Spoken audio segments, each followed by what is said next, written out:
Chiquilines, ¿alguna vez les pasó que estaban buscando algo en su cuarto y no lo encontraban porque no había luz? ¿Que no les permitía ver claramente las cosas? Bueno, sobre esto vamos a estar hablando en este podcast.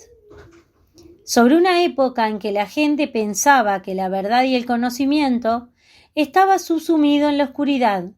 Vamos a hablar de los pensadores del siglo XVIII.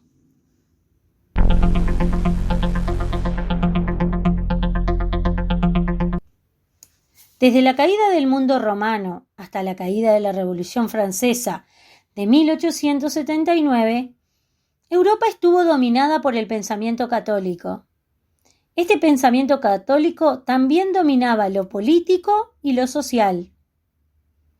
Existía en esa época la llamada monarquía absoluta, un sistema que consideraba que el poder del rey venía del poder divino. Era un poder ilimitado. Todo el poder se concentraba en el monarca. Creía Dios que lo había elegido específicamente para ser rey. Además, la sociedad estaba estratificada. ¿Qué significa esto? Bueno, que habían distintos grupos con distintos derechos y diferentes obligaciones. Y la desigualdad social era justificada.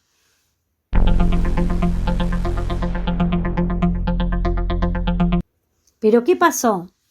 Sucedió que a mediados del siglo XVIII, muchas personas se plantearon que todo no se podía explicar a través de la religión. Entonces empezaron a cuestionarse algunas cosas. Surge así la llamada Ilustración, un movimiento de pensadores que planteaban que la única forma de llegar al conocimiento verdadero o a la verdad era la razón y no la religión. A este siglo se le llamó el siglo de las luces.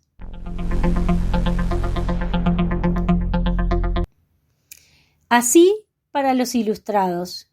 No se vayan a confundir con ilustradores.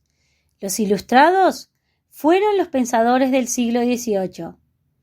Para ellos, la razón era una especie de lámpara que los iluminaba y le daba luz a esa verdad que se había mantenido en la oscuridad. Pero, ¿qué planteaban? Planteaban muchas ideas. Ideas en diferentes campos de conocimiento.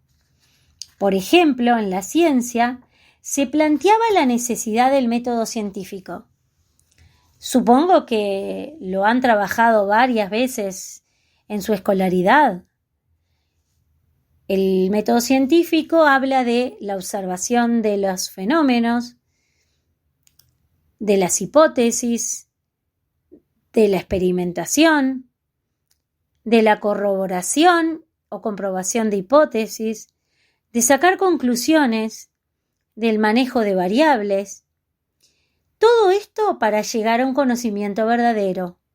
Por ejemplo, yo coloco una caldera llena de agua al fuego y la dejo hervir durante un rato. Después de un rato, sé que la caldera va a hervir. El agua va a llegar a un punto donde hierve. Ese punto se llama el punto de ebullición y el agua hierve a 100 grados Celsius. Son estas las preguntas y estas las explicaciones que se buscaban en el siglo XVIII. Pero bueno, nos vamos a ir al campo de la política. Allí ellos empezaron a cuestionar la monarquía absoluta. Sí, tal cual. Cuestionaron la monarquía absoluta. Muchos pensadores discutieron e intercambiaron sus ideas. Y luego, ¿qué hicieron? Recopilaron esas ideas en una obra escrita, la llamada Enciclopedia. Allí se reunieron 130 ilustrados de la época.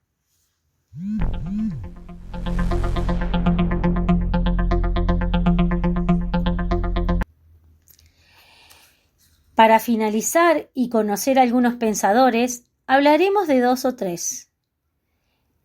El primero que les voy a contar es John Locke. John Locke era inglés. Fue el pensador que habló de los derechos naturales e inalienables. Esos derechos, él se refería a la vida, a la libertad y a la propiedad.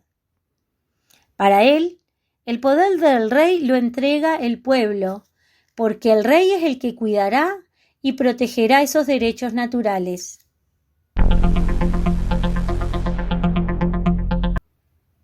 También vamos a hablar de Voltaire, un francés que habló de la importancia de la libertad de pensamiento y de religión.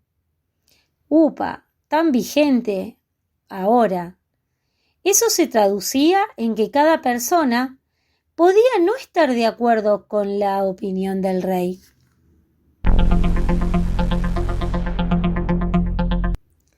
Bueno, por último vamos a hablar de Rousseau. Rousseau se hace una pregunta y dice, ¿el poder viene de Dios? ¿De dónde viene el poder? Y busca muchas respuestas. Se contesta escribiendo un libro llamado El Contrato Social. Allí nos dice que el poder del rey viene del pueblo al que gobierna. Así pensaba que en algún momento de la humanidad los hombres hicieron un pacto. Con él surge la idea de la soberanía popular. Para él, en el pueblo radica el poder, y éste debería redactar las leyes y tomar sus decisiones. Bueno, chiquilines, podemos seguir investigando sobre los pensadores. Y me gustaría dejarles una pregunta. ¿Habrá existido alguna mujer entre estos pensadores? Nos vemos en el próximo podcast.